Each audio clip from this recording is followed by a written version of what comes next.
Hello guys, চলে এলাম খেলার খবর চ্যানেলে বিগ আপডেট নিয়ে। তো তোমরা নিশ্চয়ই জানো যে আগামীকাল আইএসএলে হাড্ডাহাড্ডি একটা লড়াই হতে চলেছে Mohun Bagan versus Mumbai city FC. তো ফুটবল নিয়ে আপডেট নিয়ে এলাম, আইএসএল নিয়ে। তো কিছু আপডেট দেবো, কিছু খেলাটা নিয়ে কিছু পজিশান দেবো, কে বেশি এগিয়ে কে বেশি পিছিয়ে, কি 50-50 পজিশানে রয়েছে, কোন প্লেয়ারটা কেমন খেলবে না খেলবে। তাই বলি পুরো ভিডিওটা দেখতে গেলে একটুও স্কিপ করবে না, স্কিপ করলে কিন্তু পুরো ভিডিওর মধ্যে কি ইন্টারেস্টিং জিনিস হচ্ছে কিছু পুরোপুরি মিস করে যাবে। তো পুরোপুরি তাহলে ভিডিওটা দেখো, তাহলে সব বুঝতে পারবে।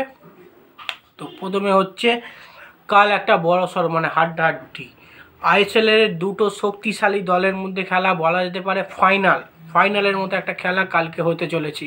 তো খেলাটা হবে মুম্বাই ফুটবল এরিনা। তো মুম্বাইয়ের হোম গ্রাউন্ড, যেহেতু মুম্বাইয়ের একটু হলেও অ্যাডভান্টেজ থাকবে, কিন্তু অ্যাডভান্টেজ থাকুক বা না থাকুক, কিন্তু মোহনবাগানও রেডি। মোহনবাগান হচ্ছে একটা বড়সড় শক্তিশালী দল। তো এখনও পর্যন্ত 7টা খেলে 6টা জয় তুলে নিয়েছে এবং একটি ড্র, এখনও পর্যন্ত একটাও হারেনি। সেক্ষেত্রে মুম্বাইও এখনও পর্যন্ত একটা হারেনি, সবই জিত আর ড্র। তো সেখানে বোঝা যাচ্ছে দুটো দলের হাড্ডাহাড্ডি লড়াই হতে চলেছে। কিছু প্লেয়ার্স নিয়ে এবার কথা বলা যাক। যেমন মুম্বাইয়ের গ্রেস স্টুয়ার্ট, দুর্দান্ত প্লেয়ার, দুর্দান্ত খেলছে গ্রেস স্টুয়ার্ট মুম্বাই।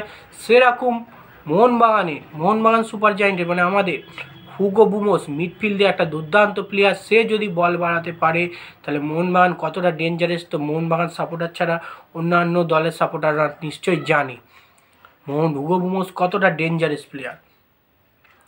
এবার যদি তোমরা বলো পেরেরা ডিয়াজ, তো পেরেরা ডিয়াজ যদি মুম্বাইয়ের দারুণ একটা স্ট্রাইকার হতে পারে পেরেরা ডিয়াজ, সেক্ষেত্রে মোহনবাগানেরও আছে দিমিত্রি পেট্রাতস।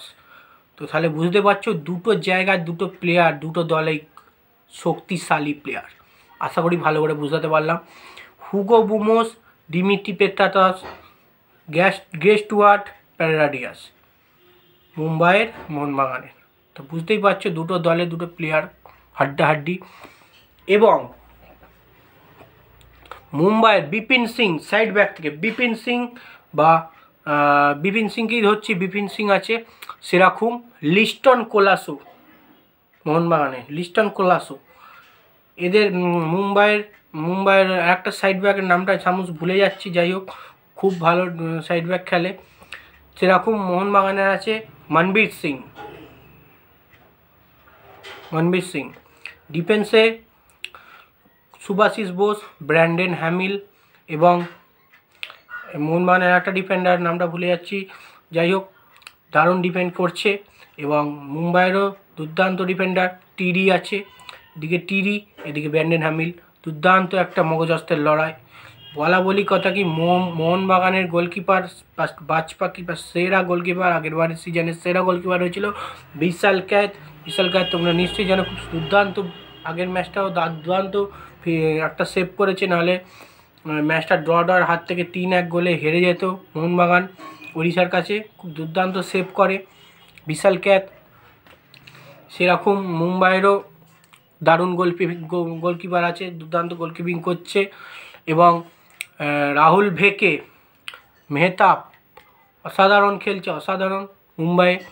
এবং মোহনবাগানেও আছে দীপক টাংরি আছে, তারপরে আশিস রায় আছে, দুর্দান্ত প্লেয়ার আশিস রায়, সুভাশিস বোস, কিয়ান নাসিরি। আর তারপরে আছে তোমার এক্সট্রা প্লেয়ার হিসেবে হয়তো ফার্স্ট থেকেও খেলাতে পারে কিংবা সেকেন্ড হাফেও নামাতে পারে আরমান্দো সাদিকু। হাড্ডাহাড্ডি লড়াই হতে চলেছে। তো দুটো টিমই 50% 50-50 রয়েছে। খেলাটা ড্র হলে কিছু খারাপ হবে না, কিন্তু আমার মনে হচ্ছে যে কোনো একটা টিম কিন্তু জিত নেবেই। কারণ মুম্বাই ইস্টবেঙ্গল ম্যাচ ড্রটা হয়েছে, সেক্ষেত্রে মোহনবাগান চাইবে পুরো মুম্বাইকে হারাতে, জিতে ফিরতে 3টে পয়েন্ট নিয়ে ফিরতে মুম্বাই থেকে। তো বুঝতেই পারছো কালকে কতটা হাড্ডাহাড্ডি লড়াই হতে চলেছে। তো যাই হোক ভিডিওটা যেইটুকুই, ভালো লাগলে লাইক কমেন্ট শেয়ার সাবস্ক্রাইব করে পাশে থাকো। বাই, আবার নেক্সট ভিডিও দেখা হচ্ছে। টাটা।